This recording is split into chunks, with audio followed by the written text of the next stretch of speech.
नमस्कार मित्रांनो, मी ॲडव्होकेट विशाल तुम्हा सर्वांचं परत एकदा स्वागत करतो आमच्या यूट्यूब चॅनलवर. मित्रांनो, आपण या आधीच्या लेक्चरमध्ये आपण आर्टिकल 13 म्हणजेच अनुच्छेद 13 भारतीय संविधानाच्या भाग 3 अर्थातच फंडामेंटल राईट्स या भागाचा एक महत्त्वाचा अनुच्छेद आपण मागच्या लेक्चरमध्ये पाहिला. आर्टिकल 13 अभ्यासत असताना आपण आर्टिकल 13चे आपण 4 उपकलम त्या ठिकाणी पाहिले होते. म्हणजे अनुच्छेद 13मध्ये त्या कलमामध्ये आपल्याला 4 उपकलम आपल्याला त्या ठिकाणी दिसून आले. म्हणजेच 13.1, 13.2, 13.3 आणि 13.4 असे आपण 4 उपकलम आपण पाहिले. आणि मित्रांनो, हे 4ही उपकलम जर आपल्याला सारांशपणे जर सांगायचं झाल्यास 13.1 मध्ये आपण असं पाहिलं होतं की 26 जानेवारी 1950च्या आधीचे भारतामध्ये जे काही कायदे लागू आहेत तर ते कायदे किंवा त्या कायद्याचा एखादा भाग जर भारतीय संविधानाच्या भाग 3 अर्थातच फंडामेंटल राईट, मूलभूत अधिकार, मूलभूत हक्क या भागाशी जर एखादा कायदा किंवा कायद्याचा भाग जर हा विसंगत असेल, कॉन्ट्ररी असेल, त्या भागाचं कॉन्ट्रव्हेन्शन करणारा म्हणजे उल्लंघन करणारा जर काही भाग असेल तर तो भाग हा निरस्त होईल, वाईड त्याला कोर्ट डिक्लेअर करतं. हे असं आपण 13.1 मध्ये आपण पाहिलं होतं. तसंच 13.2 मध्ये आपण असं पाहिलं की 26 जानेवारी 1950 नंतर राज्य असे कायदे बनवणार नाही जे भारतीय संविधानाच्या भाग 3 शी विसंगत असतील, त्याचं कॉन्ट्रव्हेन करणारे असतील. 13.3 मध्ये कायद्याचे वेगवेगळे प्रकार आपण त्या ठिकाणी पाहिले होते. म्हणजेच 13.3 मध्ये आपल्याला असं लक्षात आलं की ॲक्ट असेल, ऑर्डिनन्स, ऑर्डर, लॉज, बायलॉज किंवा काही कस्टम प्रॅक्टिसेस म्हणजे जे काही प्रथा परंपरा असतील ज्या लीगल असतील किंवा ज्यांना व्हॅलिडिटी असेल, ज्या इनव्हॅलिड इलिगल नाही आहेत अशा स्वरूपाच्या प्रथा परंपरासुद्धा हा कायद्याचा भाग असतील असं आपण पाहिलं होतं.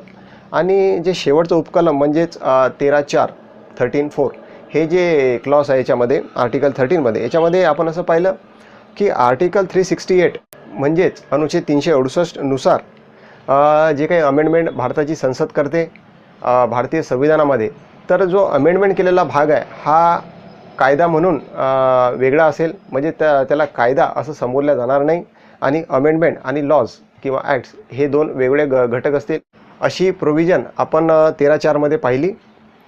तर हे आपण 4 उपकलम हे आपण या आधीच्या लेक्चरमध्ये सविस्तरपणे ते पाहिलेले आहेत. तर मित्रांनो, अनुच्छेद 13 अर्थातच आर्टिकल 13 शी संबंधित असलेले काही महत्त्वाचे डॉक्ट्रिन्स आहेत. त्याच्यामध्ये मग doctrine of severability, doctrine of eclipse आणि डॉक्ट्रिन ऑफ वेवर हे 3 अतिशय महत्त्वाचे डॉक्ट्रिन्स या ठिकाणी येतात. आजच्या लेक्चरमध्ये आपण पर्टिक्युलरली डॉक्ट्रिन ऑफ सेव्हरेबिलिटी हे आपण पाहणार आहोत आणि विस्तृतपणे त्यावर आपण चर्चा करणार आहोत. लॅटिन वर्ड सॅल्वेटोरियस या शब्दापासून आपल्याला सेव्हरेबिलिटी या शब्दाची आपल्याला प्रेरणा मिळते. आणि सेव्हरेबिलिटीचा जर अर्थ आपण पाहायचा म्हटला तर टू सेपरेट, टू आयसोलेट और टू सेग्रेगेट म्हणजेच वेगळं करणं, पृथक्करण करणं असा त्याचा अर्थ होतो. आणि डॉक्ट्रिन ऑफ सेव्हरेबिलिटी याचा जर मुख्य उद्देश पर्पज जर आपल्याला पाहायचा म्हटला तर आपल्याला असं म्हणता येईल to separate that part of any act or statute deemed to be void ab initio from the part considered being of a valid nature. म्हणजे एखादा ॲक्ट किंवा स्टॅट्यूट आहे त्याचा एखादा पार्ट जो असं आपल्याला लक्षात येतो की वाईड आहे तर त्याला वेगळं करून बाकीचा जो इतर व्हॅलिड असा पोर्शन आहे, जो नैतिक, जो योग्य असा पोर्शन बाकी आहे एखाद्या कायद्याचा, तर तो पोर्शन हा इन्फोर्समेंटमध्ये असेल, तो पोर्शन योग्य आहे आणि तो ॲप्लिकेबल किंवा तो लागू होईल. आणि एखादा पार्ट जो वाईड असेल तर तो पार्ट मात्र नल अँड वाईड होईल, तो रद्द होईल. अशी प्रोव्हिजन या डॉक्ट्रिनमध्ये आहे असं आपल्याला या ठिकाणी म्हणता येईल. So according to the doctrine of severability we can also state that a law is void only to the extent of the inconsistency or contravention with the relevant fundamental right according to the article 13.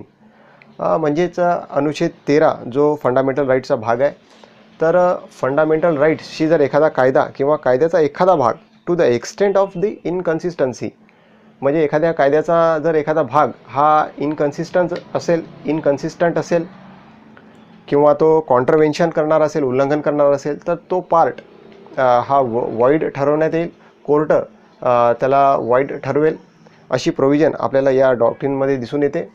मित्रांनो, या डॉक्ट्रिनच्या ओरिजिनचा जर आपण विचार केला तर ही doctrine basically law of contract मधून आलेली आहे. कारण कॉन्ट्रॅक्टमध्ये आपल्याला असं माहिती आहे की जर कॉन्ट्रॅक्ट करताना जर त्या कॉन्ट्रॅक्टचा जर एखादा भाग हा अनएन्फोर्सेबल असेल, गैर लागू असेल, तरीसुद्धा बाकीचा भाग हा ॲप्लिकेबल असतो. म्हणजेच जो भाग वाईड आहे त्याला वेगळं करून बाकीचा भाग हा मात्र लागू असतो. त्याची एन्फोर्सेबिलिटी त्या कॉन्ट्रॅक्टची असते आणि तिथूनच आपल्याला हे जे डॉक्ट्रिन आहे याचं ओरिजिन आपल्याला दिसून येतं. डॉक्ट्रिन ऑफ सेव्हरेबिलिटी ही डॉक्ट्रिन बऱ्याचशा देशांमध्ये प्रॅक्टिसमध्ये आहे.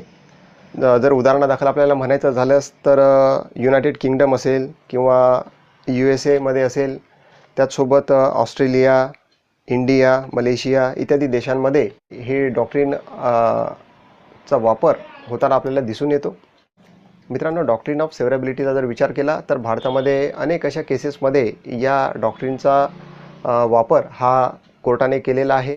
State of Bombay versus FN Balsara या केसमध्ये सुद्धा बॉम्बे प्रोहिबिशन ॲक्ट 1949 या संबंधीच्या ज्या काही प्रोव्हिजन्स आहेत याच्यामध्ये काही प्रोव्हिजन्स या कोर्टाने वाईड ठरवल्या होत्या आणि इतर जो ॲक्ट आहे तो मात्र कोर्टाने व्हॅलिड ठरवला.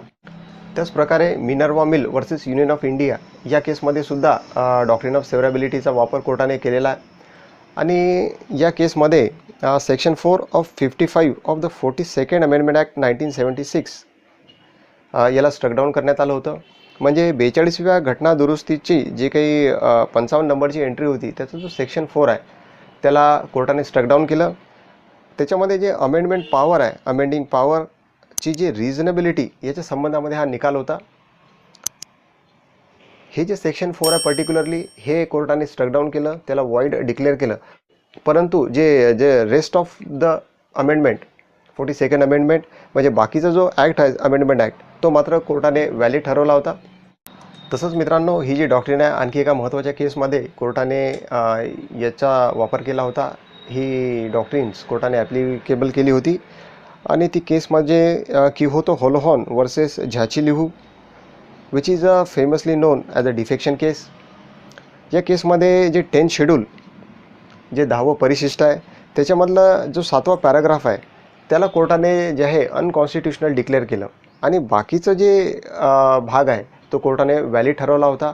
तर या डॉक्ट्रिननुसार एखादा भाग हा भारताच्या संविधानाच्या भाग 3च्या जर विरोधी असला, परस्पर विरोधी तो भाग आहे, त्या पार्ट 3चं तो कॉन्ट्रव्हेन्शन करतो, त्याचं उल्लंघन करतो, अशा वेळेस मग सुप्रीम कोर्ट डॉक्ट्रिन ऑफ सेव्हरेबिलिटीचा वापर करून तो जो वाईड जो पार्ट आहे त्याला रद्द केलं जातं. त्याला त्या पार्ट ॲक्टमधून स्टॅट्यूटमधून त्याला ते काढलं जातं आणि जो रिमेनिंग पोर्शन आहे त्याला व्हॅलिड ठरवलं जातं. म्हणजेच जो रिमेनिंग पोर्शन आहे तो मग एन्फोर्सेबल असतो, तो ॲप्लिकेबल असतो असं आपल्याला या ठिकाणी लक्षात येतं. आणि या डॉक्ट्रिनचा जर आपण विचार केला त्याच्यामध्ये आणखी एक महत्त्वाची अशी केस आहे ज्यामध्ये सुप्रीम कोर्टाने काही निर्देश किंवा काही दिशानिर्देश त्यांनी ठरवले आहेत की या डॉक्ट्रिनचा पर्टिक्युलरली वापर कसा करायला पाहिजे किंवा कुठे तो होईल. तर या संबंधीची आणखी एक महत्त्वाची केस आणि ती म्हणजे RMDC versus union of India AR 1957 SC 628. ही एक अतिशय महत्त्वाची केस आपल्याला या ठिकाणी याचा उल्लेख केला पाहिजे. या केसमध्ये मित्रांनो एक ॲक्ट आहे द प्राईस कॉम्पिटिशन ॲक्ट, याचा जो सेक्शन 2D आहे पर्टिक्युलरली तो क्वेश्चनमध्ये होता आणि या केसमध्ये सुप्रीम कोर्टाने काही रूल्स त्या ठिकाणी सांगितलेले आहेत. सुप्रीम कोर्ट असं म्हणतं की एखादा ॲक्ट ज्यावेळेस लेजिस्लेचर बनवतो, पास करतो, तर त्या ॲक्टमध्ये त्या लेजिस्लेचरचं जे काही इंटेन्शन आहे ते आपण पाहिलं पाहिजे. त्याचप्रकारे जर एखादा ॲक्ट बनला असेल आणि त्या ॲक्टचा एखादा भाग, एखादा पार्ट हा वाईड असेल तर तो वाईड असलेला पार्ट हा सेपरेट करता येईल का हे सुद्धा आपण पाहिलं पाहिजे. आणि जर यामुळे संपूर्ण कायद्याचे इंटेन्शनच जर धोक्यात येत असेल तर अशा वेळेस हा डॉक्ट्रिन काय उपयोगी येणार नाही. अशा वेळेस संपूर्ण कायदा रद्द करावा लागेल हे सुद्धा कोर्टाने या ठिकाणी मेन्शन केलं. म्हणजेच आपल्याला असं म्हणता येईल की जर वाईड आणि व्हॅलिड हे जे दोन्ही भागात हे जर ॲप्लिकेबल केल्याशिवाय, हे जर अप्लाय केल्याशिवाय जर कायद्याचा उद्देश सफल होत नसेल तर अशा वेळेस ते संपूर्ण प्रोव्हिजन, तो संपूर्ण कायदा रद्द करावा लागतो असं सुद्धा कोर्टाने या ठिकाणी सांगितलं. तसंच व्हॅलिड पार्ट आणि वाईड पार्ट हे दोन योग्यरित्या सेपरेबल आहेत, सेपरेट होतात. आणि जर वाईड पार्ट हा आपण सेपरेट केला, त्याला रद्द केला, तर जो व्हॅलिड किंवा जो उरलेला रिमेनिंग पोर्शन आहे तर त्याला काही अर्थ उरतो का, त्याच्यामध्ये काही उद्देश त्या ॲक्टचा सफल होतो का हे पाहणं गरजेचं आहे. आणि जर तसं होत नसेल तर मग त्या कायद्याला काही अर्थ राहणार नाही आणि म्हणून अशा वेळेस तो संपूर्ण कायदा त्या ठिकाणी स्ट्रक डाऊन करावा लागतो. असं या ठिकाणी सुप्रीम कोर्टानं मत त्यांचं प्रदर्शित केलेलं आहे. आणि आणखी एक महत्त्वाचं मत सुप्रीम कोर्टाने असं सांगितलं की जर एखादा पार्ट हा अनकॉन्स्टिट्युशनल आहे, वॉइड असा पार्ट आहे, तो हटवताना जर राहिलेल्या भागात जर कोर्टाला काही बदल करायचा असेल किंवा कोर्टाला काही बदल करावा लागत असेल तर अशा वेळेससुद्धा जो रिमेनिंग पार्ट आहे किंवा जो लेजिस्लेचरचा जो उरलेला भाग आहे त्यालासुद्धा काही अर्थ राहणार नाही. आणि अशा वेळेस मग जो संपूर्ण जो कायदा आहे, जो ॲक्ट आहे, तो त्या ठिकाणी निरसित होईल, तो रद्द होईल. असं जे रूल्स जे आहेत सुप्रीम कोर्टाने या केसमध्ये दिले. तर मित्रांनो, आपण आताच पाहिलं की आर्टिकल 13 अनुच्छेद 13शी संबंधित असलेली ही अतिशय महत्त्वाची अशी डॉक्ट्रिन आहे, डॉक्ट्रिन ऑफ सेव्हरेबिलिटी. यालाच आपण पृथक्करणाचा सिद्धांत असं म्हणतात. अतिशय महत्त्वाचं असं डॉक्ट्रिन आहे आणि बऱ्याच ठिकाणी या डॉक्ट्रिनचा वापर किंवा ॲप्लिकेबिलिटी जी आहे कोर्टाकडून झालेली आहे असं सुद्धा आपल्याला या ठिकाणी म्हणता येईल.